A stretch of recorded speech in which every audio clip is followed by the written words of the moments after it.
नमस्कार साथियों, आप कैसे हो। आप सभी को आज का वीडियो में बहुत बहुत स्वागत है। तो साथियों, हम हिस्ट्री से टॉप 50 एमसीक्यू क्वेश्चन देखेंगे, जो कि ये क्वेश्चन बहुत ही इंपॉर्टेंट है। ये क्वेश्चन जो कि एग्जाम में कई बार पूछा जाता है, तो आपके लिए ये क्वेश्चन बहुत ही इंपॉर्टेंट होगा। तो चलिए साथियों, फर्स्ट नंबर क्वेश्चन है आपका, सिंधु घाटी सभ्यता का सबसे प्रमुख बंदरगाह नगर कौन सा था। तो याद रखिएगा, फर्स्ट का आंसर हो जाएगा ऑप्शन आपका बी हो जाएगा। सिंधु घाटी सभ्यता का सबसे प्रमुख बंदरगाह नगर पूछेगा नो, तो लोथल आपका सही आंसर हो जाएगा।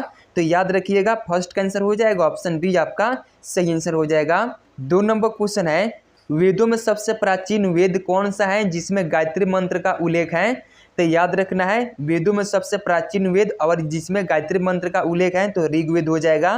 तो 2 का आंसर याद रखिएगा, ऑप्शन डी आपका सही आंसर हो जाएगा। 3 नंबर क्वेश्चन है, गौतम बुद्ध ने अपना पहला उपदेश कहाँ दिया था। तो देखो, गौतम बुद्ध ने अपना पहला उपदेश जो कि सारनाथ में दिए थे। तो याद रखिएगा, 3 का आंसर हो जाएगा, ऑप्शन सी इसका सही आंसर हो जाएगा। 4 नंबर क्वेश्चन है, नंद वंश का वह अंतिम शासक कौन था जिसे चंद्रगुप्त मौर्य ने चाणक्य की मदद से हराया था। तो याद रखना, 4 का आंसर हो जाएगा, ऑप्शन आपका सी हो जाएगा। नंद वंश का वह अंतिम शासक कौन था जिसे चंद्रगुप्त मौर्य ने चाणक्य की मदद से हराया था, तो वो जो कि धनानंद था। तो याद रखिएगा, 4 का आंसर हो जाएगा, ऑप्शन सी। 5 नंबर क्वेश्चन है, निम्नलिखित कथनों पर विचार कीजिए। तो देखो, इसमें जो कि कथनों पर विचार करना है। कथन ए में है, सिंधु घाटी सभ्यता एक सुव्यवस्थित नगरीय सभ्यता थी। तो ये ऑप्शन आपका सही हो जाएगा। और 2 में है कि यहाँ के लोग लोहे के उपयोग से भली भांति परिचित थे। तो देखो, ये जो कि गलत हो जाएगा। लोहे से परिचित जो कि वहाँ के सिंधु घाटी सभ्यता के लोग नहीं थे। और घरों के दरवाजे मुख्य सड़क की ओर ना खुलकर पीछे की ओर खुलते थे। तो ये भी कथन आपका सत्य हो जाएगा। तो इनमें से 5 का आंसर हो जाएगा, ऑप्शन आपका बी सही आंसर हो जाएगा। 1 और 3 जो कि ये सत्य है। तो याद रखना है, 5 का आंसर हो जाएगा, ऑप्शन बी इसका सही आंसर हो जाएगा। 6 नंबर क्वेश्चन है, सम्राट अशोक के शिलालेखों को 1837 ईस्वी में सबसे पहले किसने सफलतापूर्वक पढ़ा था। तो याद रखिएगा, 6 का आंसर हो जाएगा, ऑप्शन बी हो जाएगा। किसने? तो जेम्स प्रिंसेप ने, जो कि ये अशोक के शिलालेखों को 1837 में किसने सफलतापूर्वक पढ़ा था। तो याद रखिए, ऑप्शन बी हो जाएगा, जेम्स प्रिंसेप ने। तो याद रखना है, 6 का आंसर हो जाएगा, ऑप्शन बी। 7 नंबर क्वेश्चन है, प्राचीन भारत में सबसे पहले सोने के सिक्के किस राजवंश ने जारी किए थे। तो याद रखिएगा, 7 का आंसर हो जाएगा, ऑप्शन डी हो जाएगा। किसने? तो प्राचीन भारत में पूछा है कि सोने के सिक्के सबसे पहले किस राजवंश ने जारी किए थे। तो याद रखिएगा, जो कि हिंद यवन ने। तो याद रखना है, 7 का आंसर हो जाएगा, ऑप्शन डी आपका सही आंसर हो जाएगा। 8 नंबर क्वेश्चन है, राजा हर्षवर्धन ने अपनी राजधानी थानेश्वर से कहाँ स्थानांतरित की थी। तो याद रखना है, राजा हर्षवर्धन ने अपनी राजधानी थानेश्वर से जो कि कन्नौज में स्थानांतरित किया था। तो याद रखिएगा, 8 का आंसर हो जाएगा, ऑप्शन बी सही आंसर हो जाएगा। 9 नंबर क्वेश्चन है, एलोरा के प्रसिद्ध कैलाश मल्दिन, जो कि ये कैलाश मल्दिन है नो, तो ये जो कि एक ही पत्थर को काटकर बना मल्दिन है और इसका निर्माण किसने करवाया था। तो याद रखिएगा, 9 का आंसर हो जाएगा, ऑप्शन सी हो जाएगा, राष्ट्रकूटों ने जो कि इसका कैलाश मल्दिन का निर्माण करवाया था। तो याद रखना है, 9 का आंसर हो जाएगा, ऑप्शन सी सही आंसर हो जाएगा। 10 नंबर क्वेश्चन है, जो कि अभी कथन ए में है कि सम्राट अशोक ने 261 ईसा पूर्व में कलिंग युद्ध के बाद युद्ध की नीति त्याग दी। तो ये आपका कथन सत्य हो जाएगा, जो कि 261 ईसा पूर्व में कलिंग युद्ध के बाद जो कि सम्राट अशोक ने क्या किया, तो युद्ध नीति त्याग दी। और यहाँ पे कारण में है कि कलिंग युद्ध में हुए भारी नरसंहार और रक्तपान ने अशोक के हृदय को गहराई से परिवर्तित कर दिया। तो ये भी कथन आपका सही हो जाएगा, और जो कि आर ए का भी व्याख्या करता है। तो याद रखिएगा, ऑप्शन इसका इस सही आंसर हो जाएगा। ए और आर दोनों सत्य हैं, और आर ए का सही स्पष्टीकरण करता है। तो याद रखना है, 10 का आंसर हो जाएगा, ऑप्शन ए आपका सही आंसर हो जाएगा। 11 नंबर क्वेश्चन है, कन्नौज पर अधिकार के लिए 200 वर्षों तक चले त्रिपक्षीय संघर्ष में कौन कौन शामिल थे। तो याद रखना है, 11 का आंसर हो जाएगा, ऑप्शन आपका ए हो जाएगा। जो कि यहाँ पे त्रिपक्षीय संघर्ष में कौन कौन शामिल थे, तो जो कि इसमें पाल, प्रतिहार और राष्ट्रकूट शामिल थे। तो याद रखिएगा, 11 का आंसर हो जाएगा, ऑप्शन ए सही आंसर हो जाएगा। 12 नंबर क्वेश्चन है, कनिष्क के शासनकाल में कश्मीर के कुंडल वन में कौन सी बौद्ध संगीति आयोजित की गई थी। तो 12 का आंसर हो जाएगा, ऑप्शन आपका डी हो जाएगा। कनिष्क के शासनकाल में कश्मीर के कुंडल वन में कौन सी बौद्ध संगीति आयोजित की गई थी? तो याद रखिएगा चौथी बौद्ध संधि थी। तो याद रखना है 12 का आंसर हो जाएगा ऑप्शन डी। 13 नंबर क्वेश्चन है, इंडिका नामक प्रसिद्ध पुस्तक का लेखक कौन था जिसने मौर्य कालीन समाज का वर्णन किया? तो याद रखिएगा कौन था? तो याद रखना है मेगास्थनीज था, जो कि मेगास्थनी का बुक किया है तो इंडिका, और इसमें जो कि मौर्य कालीन समाज का वर्णन किया गया है, याद रखिएगा। तो 13 का आंसर हो जाएगा ऑप्शन सी आपका सही आंसर हो जाएगा। 14 नंबर क्वेश्चन है, प्राचीन भारत में आयुर्वेद के महान विद्वान चरक किसके राज वैद्य थे? तो याद रखना है जो कि इसका आंसर हो जाएगा ऑप्शन आपका बी सही आंसर हो जाएगा। जो कि ये चरक थे ना, तो ये किसके राज वैद्य थे? तो कनिष्क के। तो याद रखिएगा 14 का आंसर हो जाएगा ऑप्शन बी। 15 नंबर क्वेश्चन है, देखो इसमें पूछा है सुमेलित करने के लिए प्राचीन काल की प्रमुख रचनाएं और उनके रचनाकार। तो याद रखना है 15 का आंसर आपका इसमें कौन सा हो जाएगा? तो देखो ये जो कि ए आंसर इसका सही आंसर हो जाएगा। तो ए का ऑप्शन आपका दो हो जाएगा। अर्थशास्त्र का लेखक कौन है? तो याद रखना चाणक्य है, कौटिल्य। और बी का कौन सा हो जाएगा? तो 4 हो जाएगा। तो यहाँ पे मुद्रा राक्षक पुस्तक के लेखक कौन है? तो विशाखा दत्त है, याद रखिएगा। और यहाँ पे सी का 1 हो जाएगा। जो कि यहाँ पे हर्षचरित के लेखक कौन है? तो याद रखना है बाणभट्ट है। और यहाँ पे राजतरंगिणी के लेखक कौन है? तो कल्हण। तो आपको याद रखना है 15 का आंसर हो जाएगा ऑप्शन ए आपका सही आंसर हो जाएगा। 16 नंबर क्वेश्चन है, स्थानीय स्वशासन के लिए प्राचीन भारत का कौन सा राजवंश सबसे प्रसिद्ध था? तो चोल राजवंश सबसे प्रसिद्ध था स्थानीय स्वशासन के लिए। तो याद रखना है 16 का आंसर हो जाएगा ऑप्शन सी। 17 नंबर क्वेश्चन है, भारत पर पहला सफल मुस्लिम आक्रमण किसके नेतृत्व में हुआ था? तो याद रखना 17 का आंसर हो जाएगा ऑप्शन आपका सी हो जाएगा। जो कि ये मोहम्मद बिन कासिम के नेतृत्व में हुआ था भारत पर पहला सफल मुस्लिम आक्रमण, और 712 ईस्वी में हुआ। तो आपको याद रखना है 17 का आंसर हो जाएगा ऑप्शन सी सही आंसर हो जाएगा। 18 नंबर क्वेश्चन है, 1192 ईस्वी में लड़े गए तराइन के द्वितीय युद्ध में किसकी हार हुई थी? तो 18 का आंसर हो जाएगा ऑप्शन आपका बी हो जाएगा, पृथ्वीराज चौहान की, जो कि तराइन के द्वितीय युद्ध में हार हुई थी। तो याद रखिएगा 18 का आंसर हो जाएगा ऑप्शन बी, इसका सही आंसर हो जाएगा। 19 नंबर क्वेश्चन है, दिल्ली सल्तनत में एकता प्रणाली और तुर्कान ए चहलगाने यानी कि 40 सरदारों का दल किसने शुरू किया था? तो याद रखिएगा इल्तुतमिश ने शुरू किया था। जो कि इल्तुतमिश ने एकता प्रणाली और जो कि तुर्कान ए चहलगाने, जो कि ये किसने शुरू किया था? तो याद रखिए इल्तुतमिश ने। तो याद रखना है 19 का आंसर हो जाएगा ऑप्शन सी आपका सही आंसर हो जाएगा। 20 नंबर क्वेश्चन है, अभिकथन में ए में है कि सुल्तान मोहम्मद बिन तुगलक ने तांबे और पीतल के सांकेतिक सिक्के चलाए। तो ये कथन आपका सत्य हो जाएगा। और कारण में है कि लगातार युद्ध और योजनाओं के कारण राजकोषीय खाली हो गया था और वैश्विक स्तर पर चांदी की कमी हो गई थी। तो ये भी कथन सत्य है और आर ए का स्पष्टीकरण भी करता है। तो इसका आंसर हो जाएगा ऑप्शन आपका ए हो जाएगा। ए और आर दोनों सत्य हैं और आर ए का सही स्पष्टीकरण भी करता है। तो याद रखिएगा 20 का आंसर हो जाएगा ऑप्शन ए, इसका सही आंसर हो जाएगा। 21 नंबर क्वेश्चन है, सैनिकों को नगद वेतन देने और बाजार नियंत्रण प्रणाली के लिए कौन सा सुल्तान प्रसिद्ध है? तो याद रखना ये जो कि कौन सा है? तो अलाउद्दीन खिलजी हैं, जो कि ये सैनिकों को नगद वेतन और बाजार नियंत्रण प्रणाली के लिए प्रसिद्ध हैं। तो याद रखिएगा 21 का आंसर हो जाएगा ऑप्शन डी, इसका सही आंसर हो जाएगा। 22 नंबर क्वेश्चन है, दिल्ली सल्तनत के किस शासक ने अपनी राजधानी दिल्ली से दौलताबाद स्थानांतरित की थी? तो याद रखना है किसने किया था? तो मोहम्मद बिन तुगलक ने, जो कि इसने अपनी राजधानी दिल्ली से दौलताबाद स्थानांतरित किया था। तो याद रखना है 22 का आंसर हो जाएगा ऑप्शन आपका 20 सही आंसर हो जाएगा। 23 नंबर क्वेश्चन है, 1504 ईस्वी में आगरा शहर की स्थापना किसने की थी? तो 23 का आंसर हो जाएगा ऑप्शन आपका सी सही आंसर हो जाएगा। किसने? तो सिकंदर लोदी ने, जो कि इसने 1504 ईस्वी में आगरा शहर की स्थापना की थी। ये आपको याद रखना है। तो 23 का आंसर हो जाएगा ऑप्शन सी, इसका सही आंसर हो जाएगा। 24 नंबर क्वेश्चन है, पानीपत का प्रथम युद्ध जो कि कब हुआ था? तो 1526 ईस्वी में। तो इसमें बाबर ने किसे हराकर भारत में जो कि मुगल साम्राज्य की नींव रखी थी? तो याद रखना पानीपत का प्रथम युद्ध में बाबर ने जो कि इब्राहिम लोदी को हराया था। तो याद रखिएगा 24 का आंसर हो जाएगा ऑप्शन बी, इसका सही आंसर हो जाएगा। 25 नंबर क्वेश्चन है, निम्नलिखित कथनों पर विचार करें। तो देखो कथन ए में है कि मुगलों की मनसबदारी प्रथा भारत में अकबर ने 1561 ईस्वी में शुरू की थी। तो ये भी कथन सही हो जाएगा, ये किया था। और 2 में है कि जो कि इस व्यवस्था में जात और सवार 2 पद होते थे, तो ये भी सही हो जाएगा। और 3 में है कि यह पद पूर्णतः आनुवांशिक था, जो पिता से पुत्र को मिलता था, तो नहीं, ये जो कि गलत हो जाएगा। तो 25 का आंसर क्या हो जाएगा, 1 और 2 दोनों सही हैं, तो ऑप्शन इसका बी में है, 1 और 2 दोनों हो जाएगा। तो याद रखिएगा 25 का आंसर हो जाएगा ऑप्शन बी। 26 नंबर क्वेश्चन है, किस मुगल सम्राट ने 1582 ईस्वी में दीन इलाही नामक एक नया धर्म स्थापित किया था? तो याद रखना है अकबर इसका सही आंसर हो जाएगा। अकबर ने 1582 ईस्वी में दीन इलाही नामक धर्म स्थापित किया था, तो याद रखिएगा 26 का आंसर हो जाएगा ऑप्शन ए।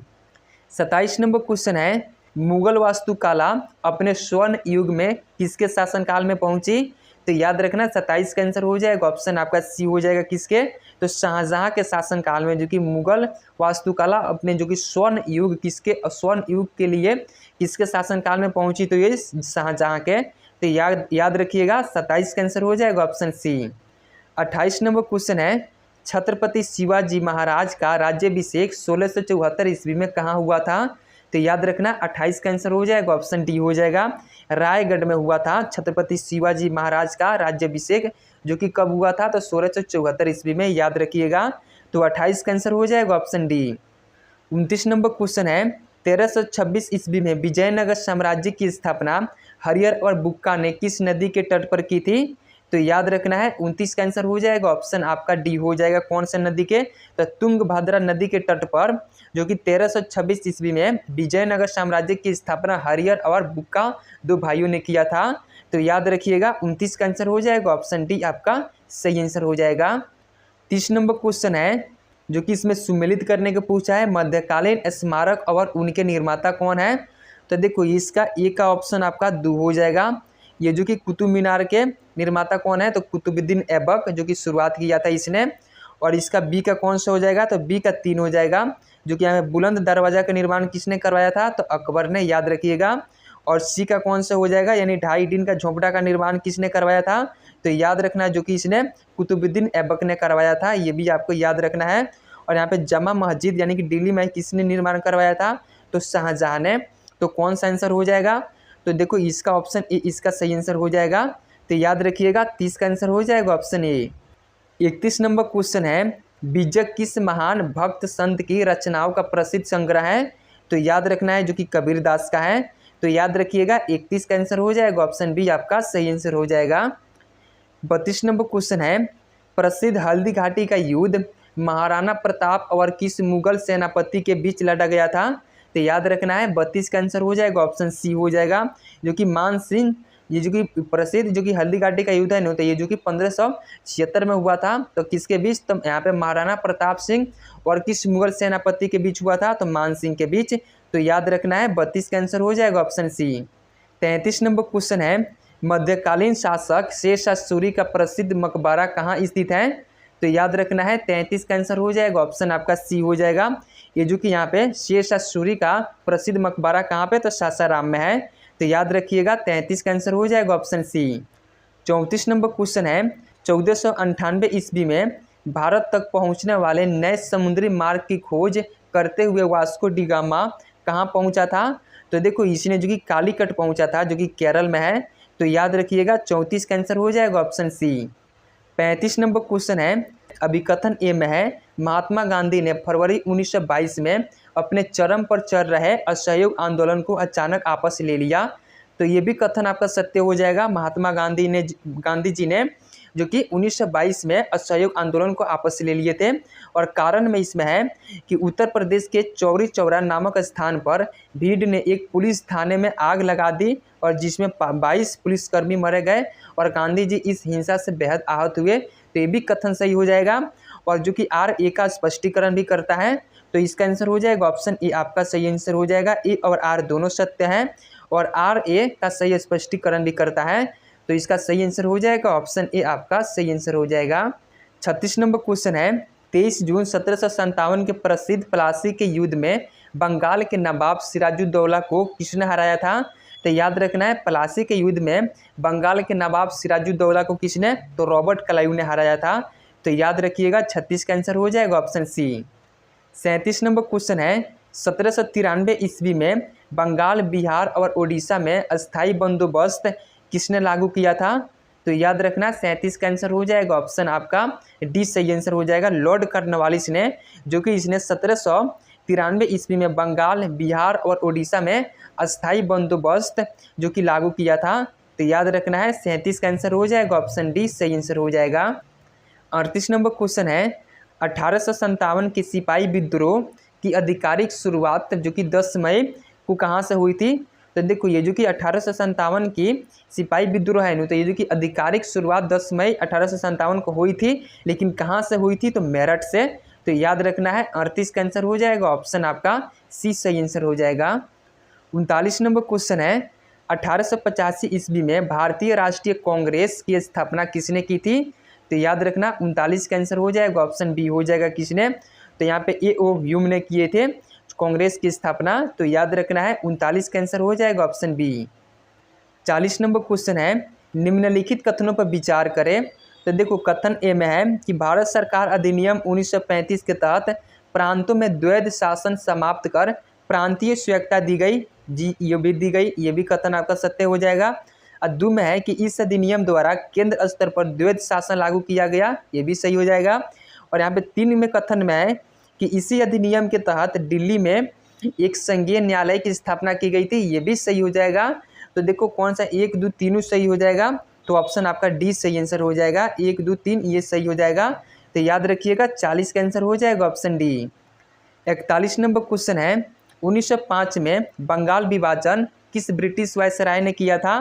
तो याद रखिएगा किसने? तो लॉर्ड कर्जन ने। तो याद रखना है 41 का आंसर हो जाएगा, ऑप्शन सी।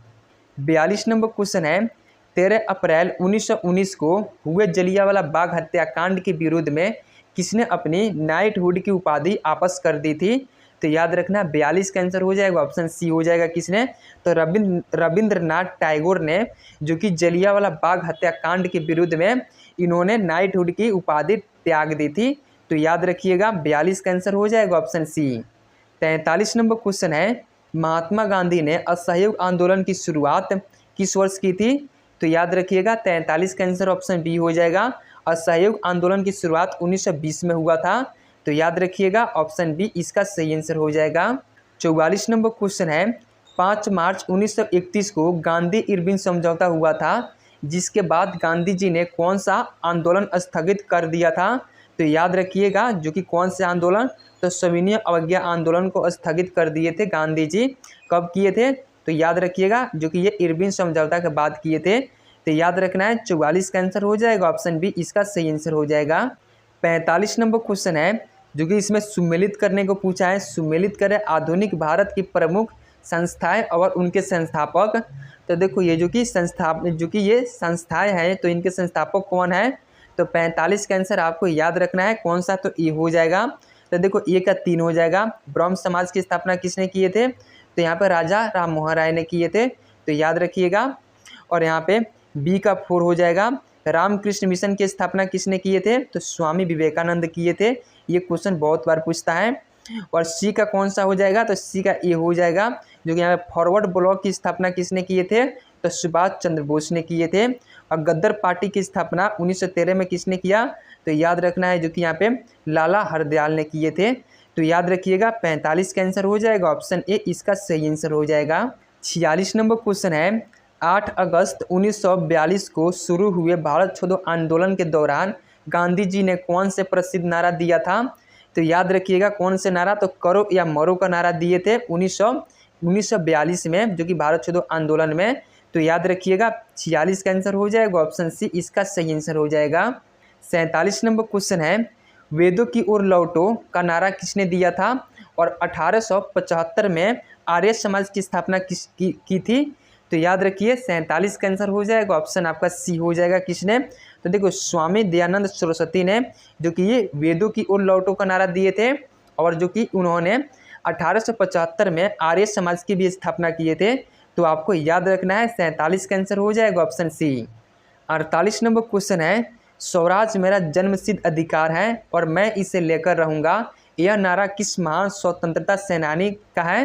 तो याद रखना 48 का आंसर हो जाएगा, ऑप्शन बी। किसने? तो बाल गंगाधर तिलक ने जो कि उनका ये नारा है कि स्वराज मेरा जन्मसिद्ध अधिकार है और मैं इसे लेकर रहूँगा। यह नारा किस महान स्वतंत्रता सेनानी का है? तो याद रखिएगा जो कि यहाँ पे बाल गंगाधर तिलक का।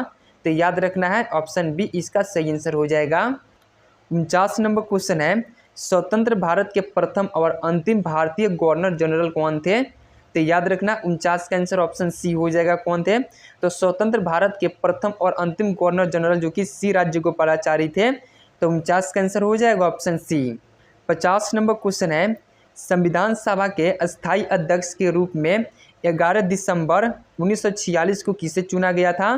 तो साथियों 50 का आंसर आप लोगों को कमेंट बॉक्स में बताना है कि इसका आंसर क्या होगा। तो दोस्तों अगर वीडियो अच्छी लगा है तो प्लीज़ लाइक एंड सब्सक्राइब करना ना भूलें। ओके गाइस, फिर मिलते हैं किसी और नेक्स्ट वीडियो में।